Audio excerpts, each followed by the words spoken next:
Hey zusammen, mein Name ist Flavia. Und mein Name ist Jenny. Und herzlich willkommen zum Türli 16 für unseren Adventskalender. Wupp, wupp. Heute reden wir über die schlechtesten Geschenke ever.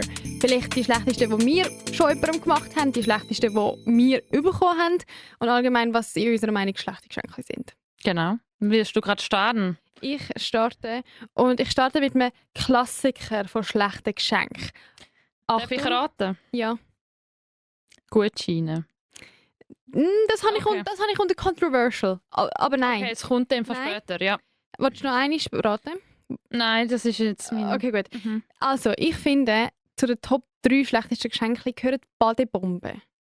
Aha. Weil, sorry, ich habe im Fall 3, 4 Badebomben daheim und wir haben daheim keine Badwanne. Oh, Ich kann okay. sie nicht mal brauchen. Und weißt, Badebombe ist auch so etwas, wie du kannst das gar nicht für etwas anderes brauchen. Ich kann das auch nicht zum Duschen brauchen, zum Beispiel, wenn ich keine Badwanne habe, sondern ich habe die einfach und so sammle die, als wäre es mein Hobby. Und mittlerweile habe ich sie alle zu meinem Freund gezügelt, der eine Badwanne hat. Aber bei ihm daheim, er wohnt halt auch noch bei den Eltern und ich warte immer so auf den Tag oder Abend, wo irgendwie seine Eltern weg sind, damit ich mir ein Bad nehmen kann. Aber irgendwie passiert das nie. Und Dann müsst ihr euch vorstellen, Jenny geht dann zum Luca. Wenn wir mal eine Badbombe austesten, die ich seit Jahren bekommen habe. ja, wirklich. Irgendwie ergibt es sich wie so nie und die sammeln sich so an. Ja, Darum, I das see. ist mega schade, weil weißt, ich tue mega gerne baden und immer, wenn ich sie sehe, habe ich so Lust dazu. Aber eben, du willst ja dann auch nicht, das Bad, in dem die Badwanne steht, wird halt von seinen Eltern gebraucht. Und du willst ja dann auch nicht das Bad versperren, wo sie vielleicht in einer halben Stunde Zähne putzen und ins Bett oder so. Und darum ist es so, ich will sie brauchen, aber ich kann nicht.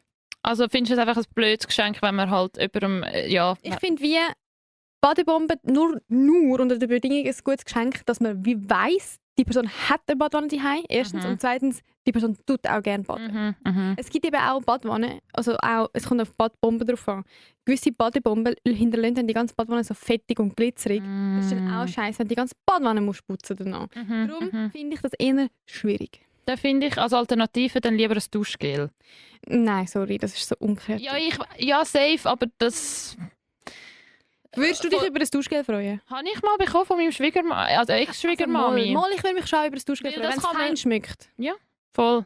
Aber wir sind ja bei schlechten Geschenken. Stimmt. Was ist dies? Ich finde, zuerst mal Oberbegriff, Deko-Sachen dürfen wir nur schenken, wenn man die Person wirklich kennt. Aber auch dann ist es doch schwierig, weil manchmal haben wir das Gefühl, man kennt die Person und ihren Geschmack und dann ist es doch nicht das. Ja, und allgemein einfach so, ich habe letztes Mal von einer Kollegin also mehrere Geschenke bekommen.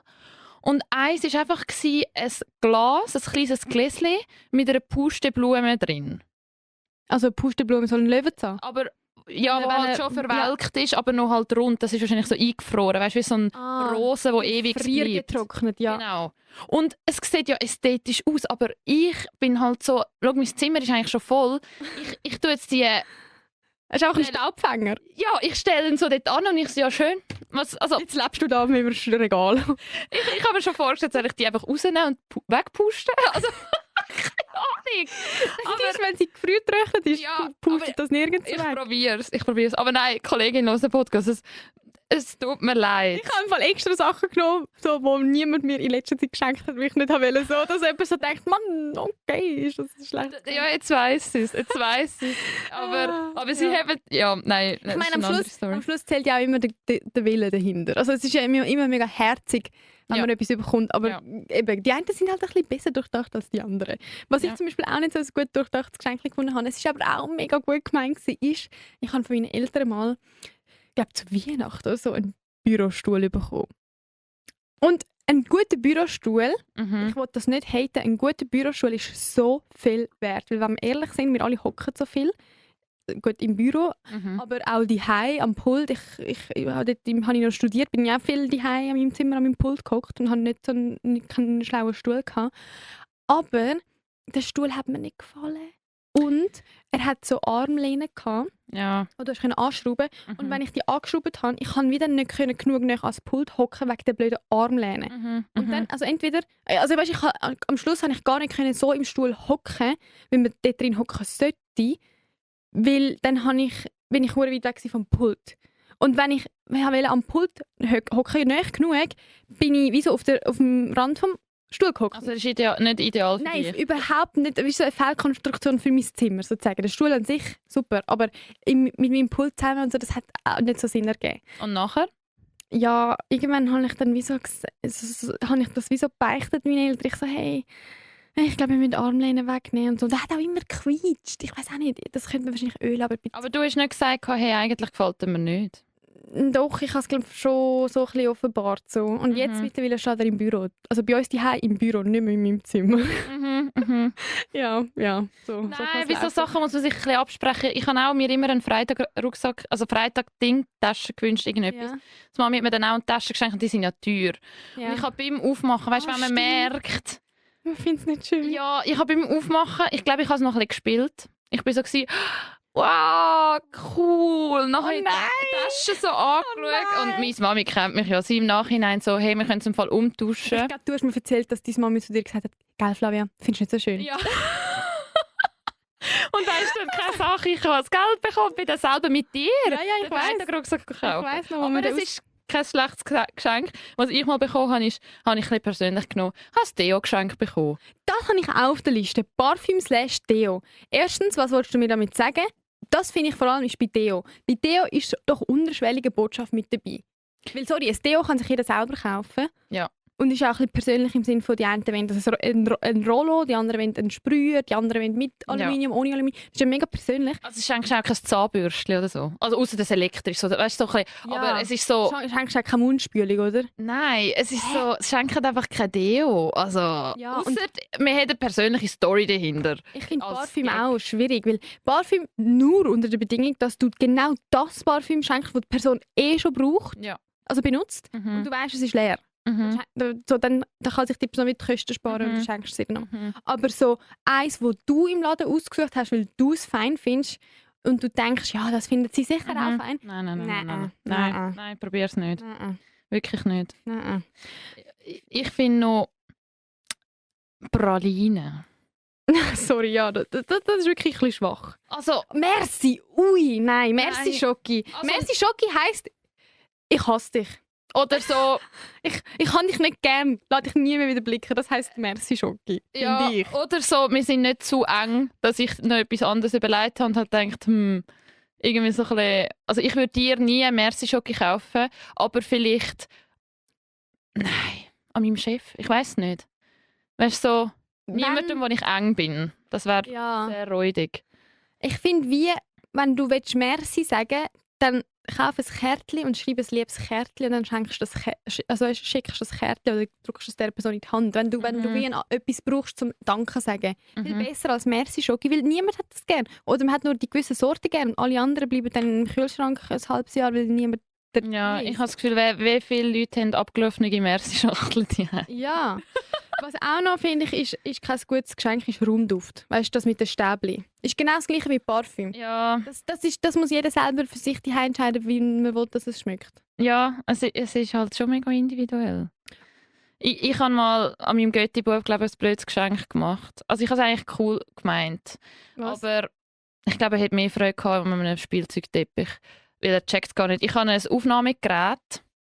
So ein altes. Also weißt, wo das ist man... aber mega cool. Ja, aber es ist viel zu weit gedacht. Ich habe so ein Aufnahmegerät, wo man zum Beispiel auch Interviews aufnimmt oder keine Ahnung was. Und ich bin eben am Reisen gsi und habe ihm drauf geredet, bevor ich reisen bin, so hey, alles... Also ja, so habe ich nicht mit ihm geredet. So. Hey. Ich habe dann schon ein bisschen kindlicher geredet, alles Gute, bla bla. Und mein Ziel ist eigentlich, dass man mit dem Aufnahmegerät jetzt immer wieder Stimmen einfängt von den Grosseltern oder so und er das später kann hören. Aber ja, es gibt ja auch... Also wie alt ist denn dein Neffe? Also dort ist er 1 geworden. Ja, das... Ja. Hä? Aber ich habe Das gedacht, musst du doch an einem 8-, 9-Jährigen schenken. ich weiss, eben, darum ist es ein doof geschenkt. Aber ich habe ihn halt dann so gesehen mit 18 so hören, schau, Scotty hat, als ich 1 geworden bin und so. Oh, Und weißt, ja. ich glaube, meine Schwester hat wahrscheinlich das Aufnahmegerät nicht mehr geholt. Also weißt, Ja. ich stelle mir das viel zu romantisch, habe ich mir das Also vorgestellt. nein, das ist eine mega gute Geschenkidee, aber das hättest du müssen schenken, wenn das Kind das schon ein bisschen selber in die Hand nehmen kann, wortwörtlich. Stimmt, Ja. als 8, also dann hätte ich sicher auch Bock gehabt, Weisst? mit dem Sommerlaufen und aufnehmen. Aber an sich gute Idee, auch sonst. so für eine Hochzeit, wenn Ja. es ein Aufnahmegerät gibt, das dann so durch die Gäste durchgeht. Ja, meine Schwester gehabt. Wirklich? Ja, und weißt, je nach Pegel haben dann die Leute... So geil. Nein, das ist wirklich eine gute Idee. Etwas, was auch meine Familie und ich meinem Neffen geschenkt haben, was auch nicht gut war, ist Skiunterricht. Wirklich? Ja, weil Oh, mir oder persönlich. meiner Familie, also nicht weil er schlecht Ski fährt, sondern uns ist einfach wichtig, dass er lernt Skifahren. Mhm. Weil, ja, keine Ahnung, es ist halt wichtig, dass du später kannst mit der Familie oder dann mit Freunden auch, kannst in die Skiferien oder kannst auf die Skipiste gehen. Mhm. Und er ist relativ spät, ja, geil, was heisst schon spät?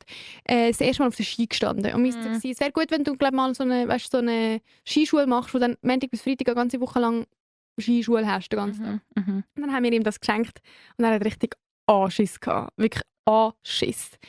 Und ich war aber auch bei dem Komitee der Familie, die gefunden hat, mal, wir schenken ihm das. Auch wenn er nicht geht, weil wir schenken ihm das. Aber so dumm eigentlich. Eigentlich hätten wir ihm einfach können sagen, hey, wir haben dich angemeldet und das nicht als Weihnachtsgeschenk verpacken. Nein, sondern vielleicht das Geschenk nachher, hey, schau, wenn du das gemacht hast, dann gehen wir in den Europapark. Oder keine Ahnung. Ja, voll. Ich weiss Ja, nicht. nein, nur weil die Skischule halt auch kostet und dann haben wir es, ja, voll, eben, wie gesagt, voll Ja. eigentlich schlecht, voll egoistisch eigentlich. Weil wir wollen, dass er Skifahren kann, haben wir ihm das geschenkt. Oh Mann. Aber das gibt es halt bei Bärli ja noch öfter, dass man ihm etwas schenkt, aber es ist ja auch eigentlich für dich. Ja, Nicht? zum Beispiel. Aber ja, ich weiss, was du meinst. Zum Beispiel so Also- ein Wellness-Gucci Ja, für 2. ja. Oder wenn ich Unterwäsche mal geschenkt bekommen habe, ist so für den anderen auch noch. Also weißt du, so ein bisschen- Ja, stimmt. also nicht schlecht, aber ja. und in einer Familie kann es glaube ich auch so sein. Und mir ist jetzt einfach noch ein Geschenk in den Sinn gekommen, das mir auch einfach peinlich war, das in der Öffentlichkeit zu bekommen.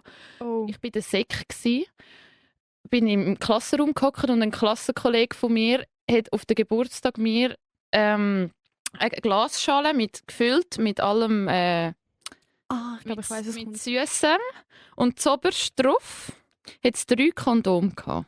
In der Sek, gell? Hä? Mit 14. Flavia hat da noch lange keinen Sex gehabt.